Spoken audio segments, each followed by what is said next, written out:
Good afternoon and welcome to The Rundown. I am your host, Captivating Christian, and here are some of your top stories for today, the 12th of August. The USPS purposely slowing down mail to help re-elect Trump. The U.S. Postal Service workers nationwide reporting a backlog of letters and packages in the summer of 2020. But is it a political issue? And Trump campaign unveiled the new insulting nickname for Kamala Harris after VP announcement. Betsy DeVos publicly absent as critical decisions are being made on public schools reopening.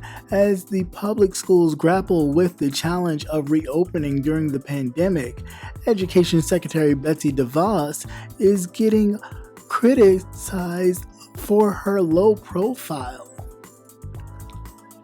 And small businesses are dying by the thousands, and no one is tracking the carnage. And here's why. Trump's Attorney General is under fire for calling Black Lives Matter a Bolshevik organization with fascistic tactics. Is Lindsey Graham actually in trouble in South Carolina? Let's get to the news.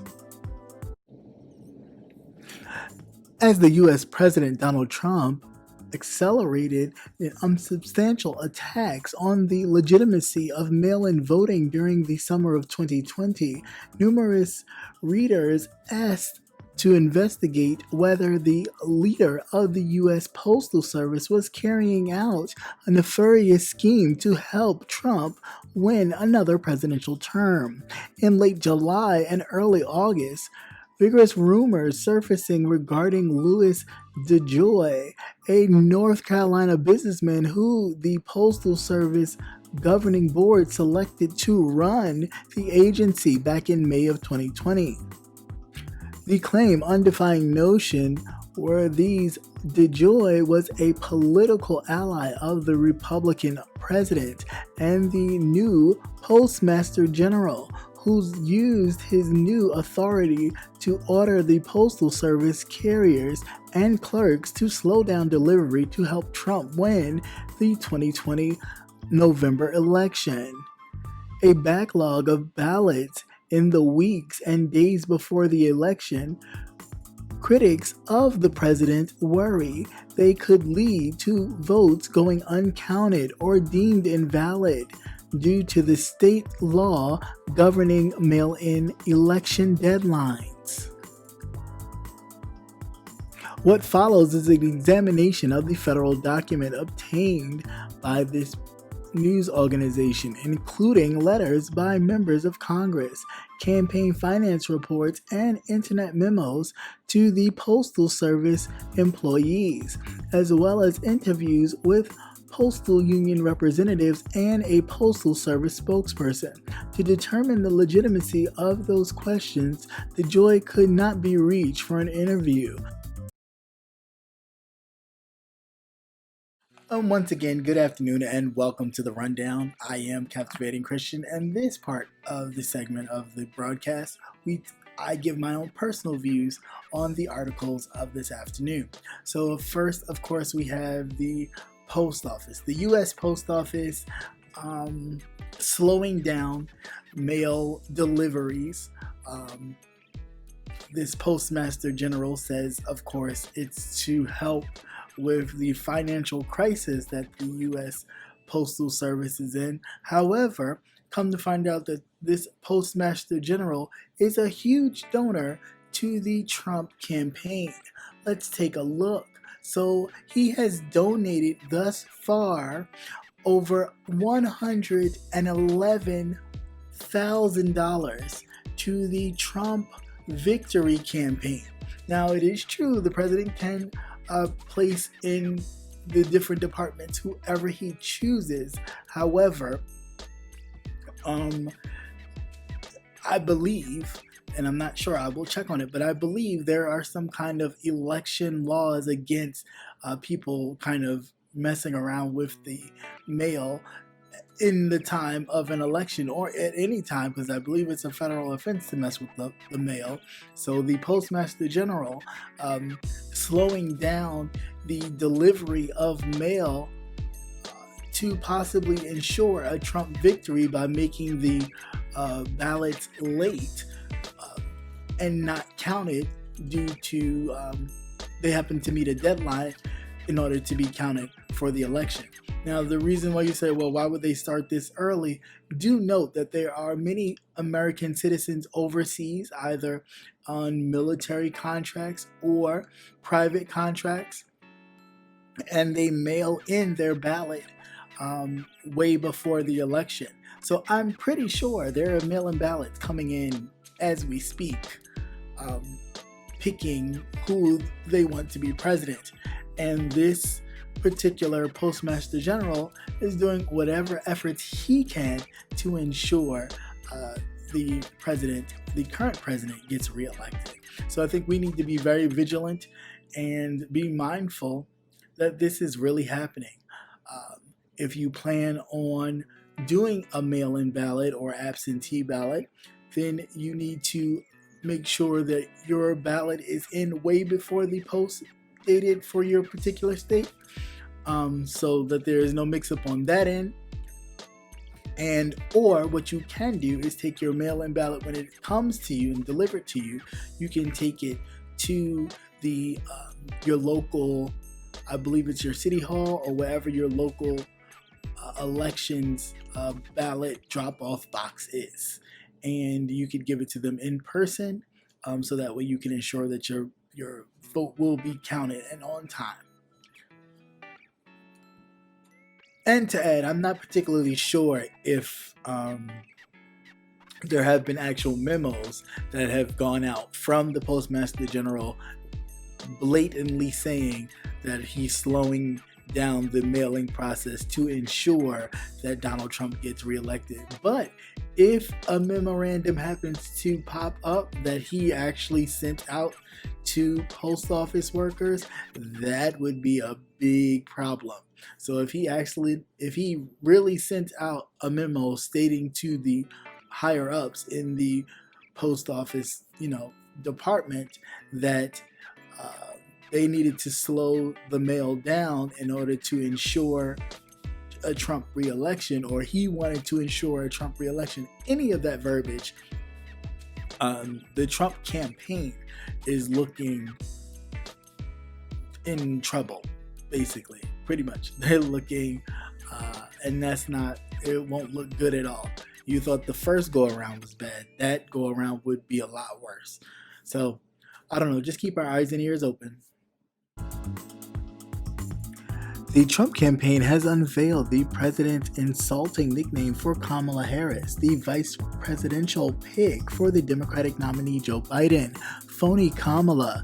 In a statement penned by President Donald Trump's senior campaign advisor, narrows in on Harris's history as a prosecutor, claiming that she will try to conceal her career in order to win over progressive voters. The statement also began by claiming that Harris called Biden a racist as an attempt to solidify her as a phony. She, in fact, never called the Democratic nominee a racist, though the pair had a contentious debate exchange during the 2020 Democratic primaries. It goes on to claim that neither Biden nor Harris are moderate candidates, pushing the idea that Biden is surrendering control of our nation to the radical mob. All right, so Joe Biden has done it. He has picked his vice presidential running mate for the 2020 election, and that candidate is the senator from California, Senator Kamala Harris. And already Trump's re-election campaign team, although I just think it was Trump himself, they just tried to smooth it over by saying it was Trump's campaign team. However, they've already come up with a name for Senator Kamala Harris.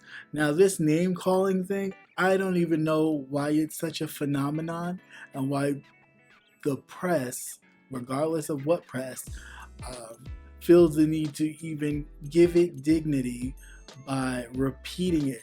I think it is so remedial that it's sad, and it's definitely very sad that as adults and grown ass people, someone is sitting around waiting for a nickname or some kind of teasable name. And this coming from a president whose first lady's program is Be Best Against Bullying. I don't understand the bullshit. Like, it's really crazy. So anyway, this nickname, which he has given unto Kamala Harris as Phony Kamala,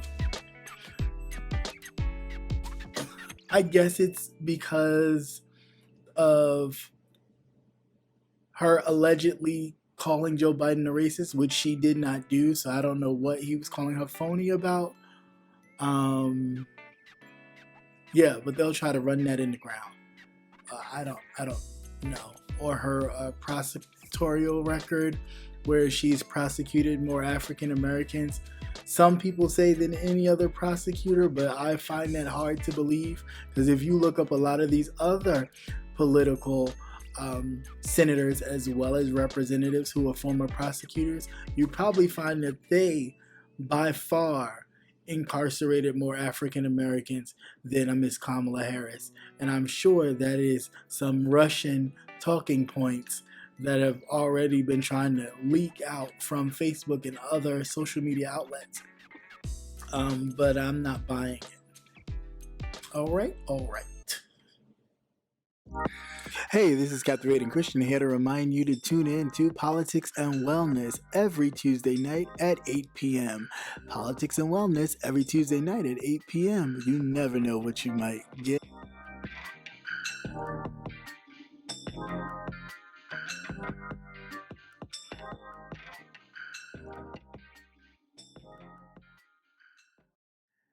And as public schools grapple with the challenge of reopening during a pandemic, public education advocates are criticizing Education Secretary Betsy DeVos for working remotely from Michigan, where she owns a sprawling waterfront estate with a round-the-clock security detail paid for by taxpayers. And while keeping herself largely physically distant, as the coronavirus continues to spread, DeVos has been a forceful advocate for President Donald Trump's demand that schools reopen in full, in person, potentially placing millions of teachers and students at risk of infection. It is a starking bit of mixed messages for DeVos, a billionaire heiress, major GOP donor, and charter school advocate who had no experience with public education before she became the education secretary. DeVos, who is the nation's top education official, as school administrators deal with one of the largest health crises facing the nation, how to safely bring 51 million American children back into classrooms or administer virtual education during a pandemic. The Marshal Service wouldn't comment on arrangements or any security threats DeVos faces, rather than actively offering guidelines to public schools as they struggle with the imminent financial and logistical challenges of reopening. DeVos told the Washington Examiner in June that she was working mostly remotely from Michigan, her home state, where she owns a 22 square foot estate with a public schedule that has been mostly empty for the past several weeks, including no events on her public schedule for this week. Education Department spokesperson and DeVos have been divided her time among Michigan and Washington and road trips. DeVos has been holding events not listed on her public calendar, including several sponsored by the Conservative Federalist Society, according to the Federalist Society posting. She has also participated in a few events related to private schools and advocacy for vouchers, including a roundtable on July 23rd at a private Christian school in Ohio and 2 events in the Carolinas with Vice President Mike Pence. And this article is about our Secretary of Education, Betsy DeVos. So Betsy DeVos seems to be missing in action, hiding away in her Michigan mansion all the while, pushing for schools to reopen, even as she keeps her distance from the schools she is forcing to reopen. I just find it to be highly funny how the Secretary of Education, who's never held any kind of thing in education, but she was a donor to the Trump campaign, was able to have a seat in the cabinet that is so influential to our future, to our children's future, is ridiculous. And you treat it as if it's something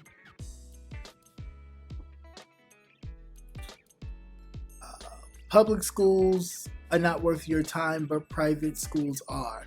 And I wonder why that is. You're forcing these schools to reopen in the midst of infecting millions, I think it's at 50 some odd million children and students with no care. But you won't go to the public schools to actually show them what kind of plan to implement for safety, but you'll go to the private donors of Trump, I'm sure, and any private donors in whatever companies and dealings you are dealing with as far as education is concerned, that you're along the lines and push for this reopening schools, regardless of how many children and teachers and other staff will get infected with the coronavirus, already showing that the school in Georgia had 9 infected, just 9. And you might say, oh, 9, that's a small number. But let's think about those 9, which was 6 students and 3 faculty members, and then the members that they may have encountered before they had tested positive. And then those members, and then those members. So when you throw these little low ball numbers out and think, oh, well, that's a small number, we don't know the amount of people they have interacted with throughout that day. So the number is really not that small. But anyway, I digress. So Betsy DeVos has been hiding out in her Michigan mansion, doing video conferences with a lot of the she claims to be doing video conferences with a lot of the governors to work out the logistics to reopen schools. Now that's funny that someone who is pushing to reopen schools amidst a pandemic can sit home in the comfort of her mansion and virtually talk to these people, but you want people to physically send their children into something in which there is no safety precaution outlines for what to do, when to do it. I just don't get it. I really don't. If you're going to push for it, then you need to be out there advocating for it. That means you need to be going to every school in the nation and holding conferences or some kind of speeches, letting them know what the guidelines are to protect their students, protect their children, and to protect the students as well as the faculty. And you need to be on the front lines, risking your own life. So the fact that you can sit in your sprawling mansion and kind of give orders out to people is absolutely ridiculous. I think those are the type of people that need to be on the front lines and actually visiting these places, and not just the ones who are nice and Trump donors. You need to be going to all the public schools, because at the end of the day, until November 3rd, he is still the president of the United States, not the president of Trump donors and supporters. And be sure to join Jay Wilson, Rebel Sun, The Official Campaign, Conscious TV, and Captivating Christian This and every Thursday at 6:45 Central Standard Time, 7:45 Eastern Standard Time for the Gentleman's Panel, where we are not afraid to go there and discuss an array of topics. See you there.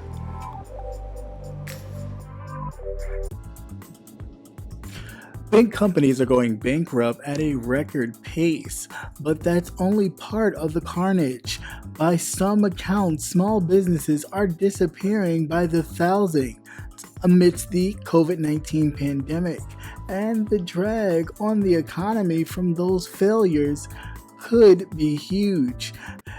This wave of silent failures goes uncounted in part because real-time data on small business is notoriously scarce, and because owners of small firms often have no debt. Thus, no need for bankruptcy court. The chief economist for the National Federation for Independent Businesses says nevertheless closures are going to be well above normal because we're in a disastrous economic situation.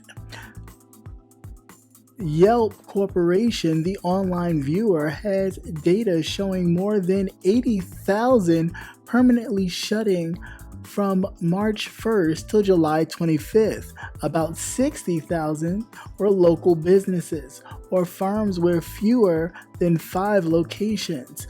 About 800 small businesses did indeed file for Chapter 11 bankruptcy from mid-February to July 31st, according to the American Bankruptcy Institute, and the trade group expects the 2020 total could be up to 36% from last year. Alright, and this is some sad news that due to the pandemic, a lot of small businesses have suffered greatly to the point where a lot of them will be closing permanently. Up to 80,000 small businesses will be closing. 60,000 of the 80 will be closing permanently. That's a huge number of stores. Now, the problem lies when you have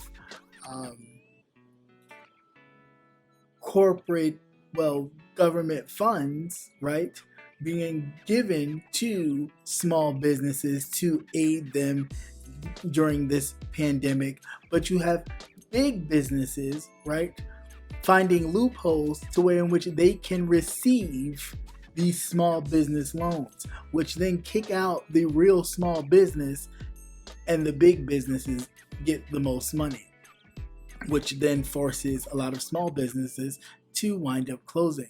This is sad because, of course, he touted himself as a great businessman. And nobody knows business, and nobody knows this, and nobody knows that like he knows it.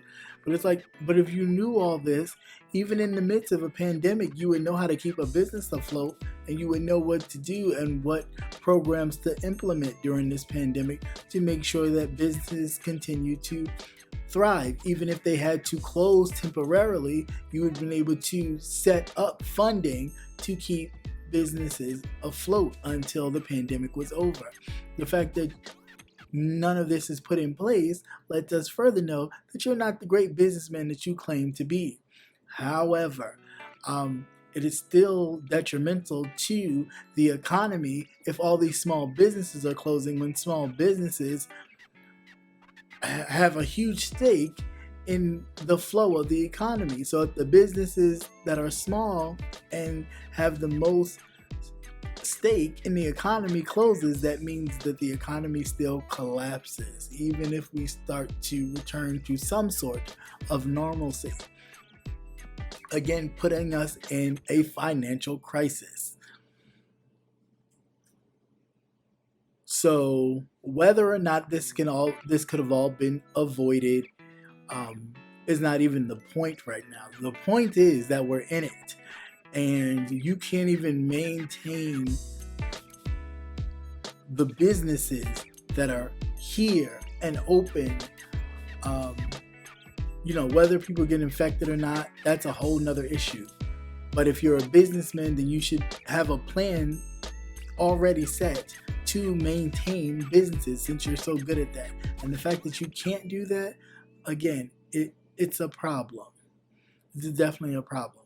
And again, if small businesses tank, then that means the economy is tanking. That means even if we get back to work, we will still have a big problem. So pay attention again, because it's happening. Attorney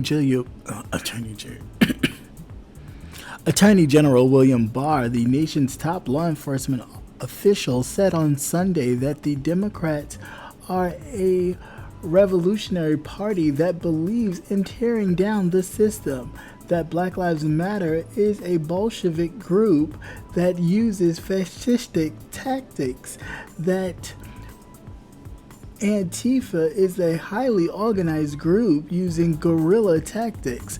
Barr made the claim, of which he didn't prove any actual evidence, in an interview with a right-wing commentator, otherwise known as Mark Levin, on the Levin Fox News show.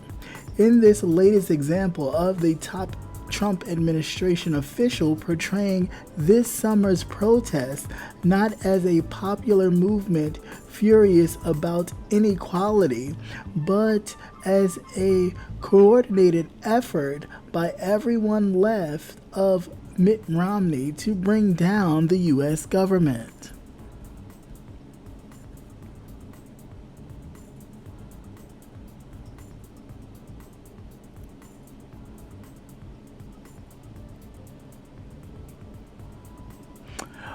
The Attorney General saved his harshest words for the protesters. However, of Black Lives Matter, Barr said a revolutionary group that is interested in some form of socialism, communism, adding that they're essentially Bolshevik. Their tactics are fascistic.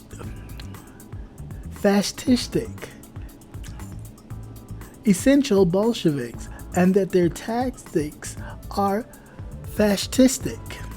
The irony is comparing the group to the fascists while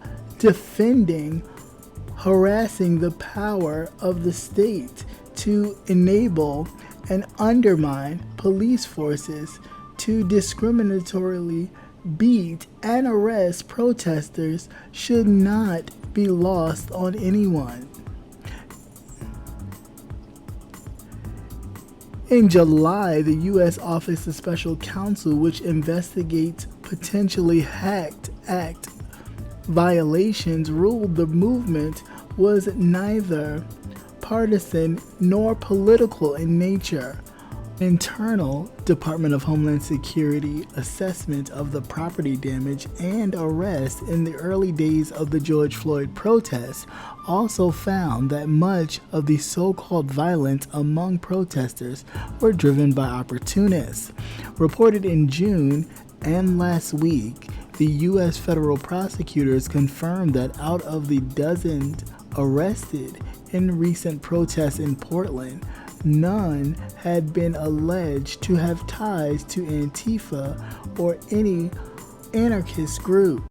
Alright, so let's take a look at this story. This is Attorney General Bill Barr basically talking about the Black Lives Matter movement and saying that it is a Bolshevik and fascistic movement. Now, I'm not a teacher, but let's go into a little bit of definitions and terms as far as that is concerned, because what I'm thinking is happening here is that he knows or assumes that most of the people watching him on this Fox News interview are not educated enough to know the difference between the two, and think just because he said it or the president says it that it is what it is. So let's first look at the word Bolshevik, right? So Bolshevik was known as a radical far left and revolutionary Marxist, like Karl Marx, founding of a political party, right? So it's a political party that is like far left. Okay, so let's look at the word fascism, right? So fascism is a form of far-right, authoritarian, ultranationalism characterized by dictatorial powers, forcible suppression of opposition, right? Now let's take a look at some events, or let's think back upon some events. So you had peaceful protesters, right? Did you not have the National Guard called on peaceful protesters and tear gas thrown at peaceful protesters so you could walk from the White House to the Lafayette Park across the street from the White House to hold a Bible in your hand and take photos? Did you not have the same kind of military force go to Portland and just snatch protesters up in unmarked rented vehicles? All right, so who's the dictator here?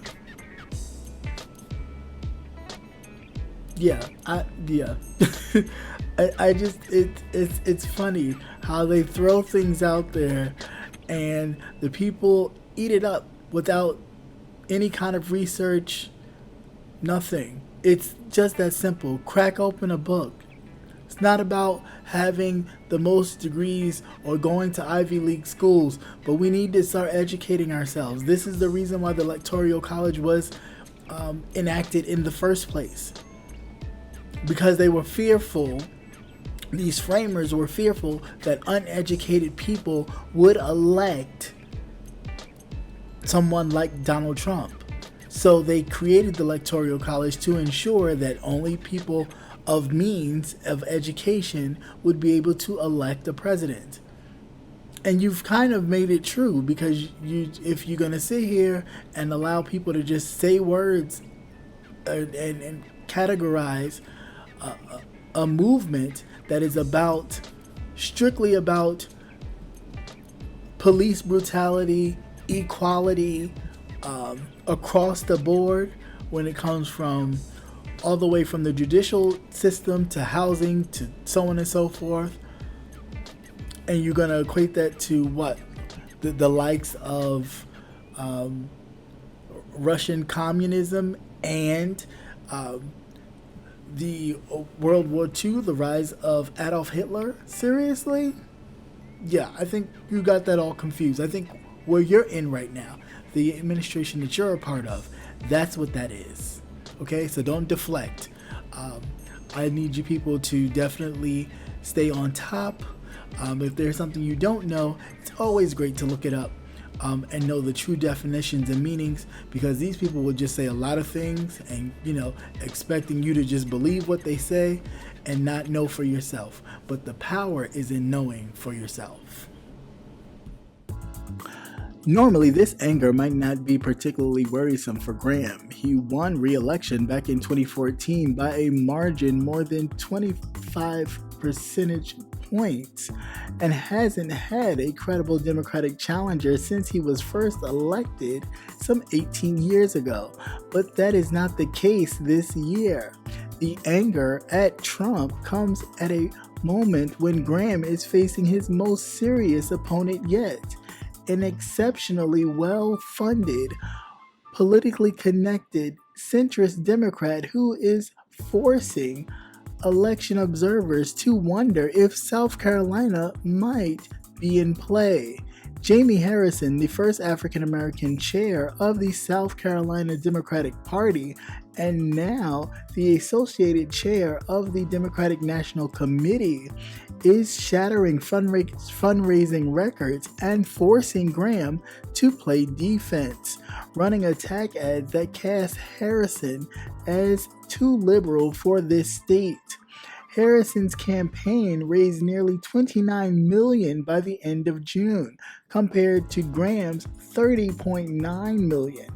two recent polls show the two men virtually tied. Donors and political experts agree Harrison's path to victory is a narrow one if Graham's fortunes are closely tied to Trump's. Then for Graham to lose, you either have to predict a Trump loss in South Carolina, which would also be a Graham loss, or a situation in which Trump wins South Carolina and many Trump supporters either vote against Graham or do not vote in the Senate race at all. So you may ask, hey Christian, why do you have that look on your face? Like, why are you smiling so much? Oh, that's because I'm talking about my favorite person, my other favorite person. Who could that be? Those of you who know pretty well and been following, was one of my favorite people to talk about. Lady G. Oh, Lady G. Gotta love her, right? So Lady G, hey girl, hey. Lindsey Graham, South Carolina. Now, normally during a bit of unrest and protests, Lindsey Graham has been able to, withstand the cries for justice due to the shootings of unarmed black men, like the one a couple years ago with the officer claiming that the man was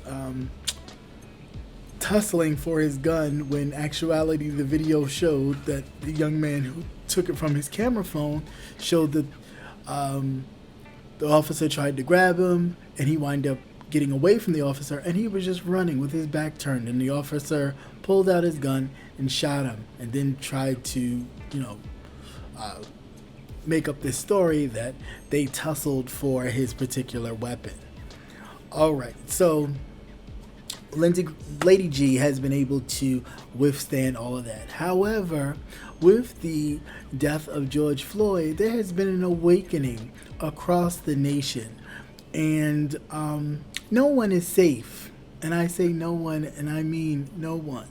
So let's not think that Democrats are safe either, because if you're not about change and moving the country forward in a direction of equality, then I think anyone would have their seats in jeopardy. So Lindsey Graham has a Democratic challenger this year in the name of Jamie Harrison. If you don't know who Jamie Harrison is, please get to know him.